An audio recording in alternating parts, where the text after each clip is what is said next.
Hey, how's it going there, my friends in tech? Welcome back to the channel, and today we got another Google Pixel video for you guys. You heard that right, Google Pixel, but it's not a phone. It's actually on the desk right in front of you, and that is the Google Pixel Book. Just to get the familiarities out the way, this is the Gen 1 Pixel Book. It is a hybrid laptop tablet, which you'll see here in a little bit. Yeah, just so you know, it's a 12.3-inch display. It's got 128 gigabytes of onboard storage, or for the hard disk. The CPU is the Core i7, and that's from Intel. It's got 8 gigs of RAM, runs Chrome OS, and for the graphics processor, it's a HD 615. Looking around the device itself, you have a Type-C charging port on the left side, along with a 3.5mm headphone jack, volume rocker, and then towards the bottom or the right of it is a power button. And then on the right side, you have another Type-C port, which I think is convenient because you can charge it with either port.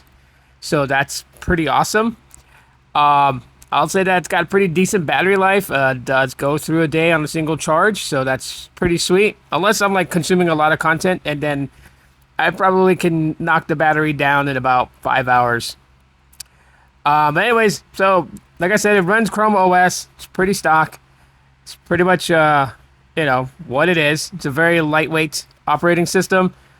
I would say this is definitely perfect for someone that just does media consumption and maybe some light gameplay. You can play games on this for sure. If you're looking for heavy, extensive usage and things like that, obviously, a Windows laptop or MacBook would probably be best. But this is just for light information gathering, browsing the internet, checking emails, listening to music, consuming content on YouTube and other platforms as well, watching movies and things like that, and some gameplay. It is touchscreen. As you guys can see, I am scrolling through the YouTube feed using my fingers on the display. And yes, the display's got this really kind of thick bezel going all the way around it. It's not a deal breaker for me. Bezels don't annoy me. I know some people will say that it's probably annoying to them because they can see how much more screen real estate they can get. It does have a camera located on the very top of the display itself, and you can use that. I'll show you guys. The camera's not the greatest. You can probably use it for video calls in a very well-lit place. But to record content or something like that, I wouldn't really say it's the best for that. I mean, you could use it, but you gotta be in a well-lit place, otherwise it's gonna look grainy. Yeah, so there's no SIM port or anything like that, so you're not gonna be able to use it and connect to LTE or any of that. Literally, it's Wi-Fi dependent, and yeah. So I would say the display itself is actually pretty nice for watching content and everything like that. Shout out to Sneed. I'm going to go ahead and borrow him to help me kind of just demo video play. But, it's pretty decent. Let's give him a thumbs up. Pretty decent viewing.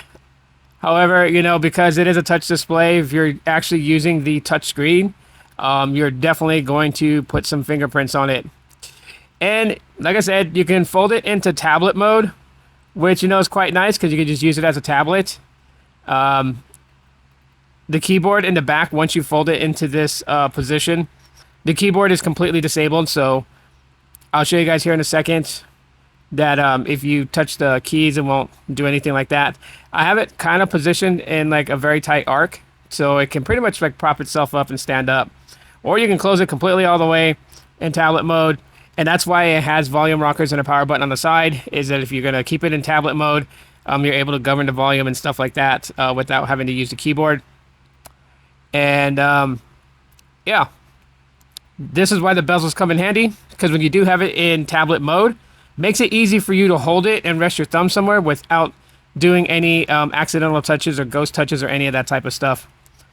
So if you swipe up in tablet mode, obviously, you get the how it looks like in tablet mode. So you can do partial or full screen mode. And yeah, so the traditional navigations of Chrome OS do not apply here when it's in tablet mode. Simply just for the way that it is. I mean, It's slightly going to be a little bit different. If you want to know if you can install Android apps, yes, you can. The Google Play Store is on this with the latest Chrome OS. It's still getting updates, so that's pretty cool. This came out in 2017 and still supported in 2024. So that's 7 years ago, and it's still supported.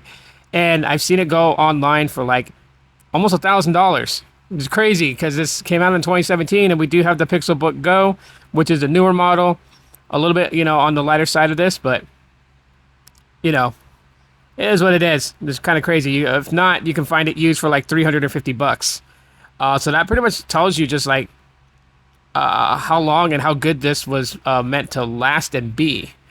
And I can tell you guys just from my experience, it's been great. I enjoy using this as my laptop. I don't need anything pretty heavy. Like I have a PC that if I need anything of that nature, I have my desktop that I can go on. So for it being a 7-year-old laptop come October, it's actually pretty decent. The experience has been fun and enjoyable. Love using this thing for gaming and for media consumption.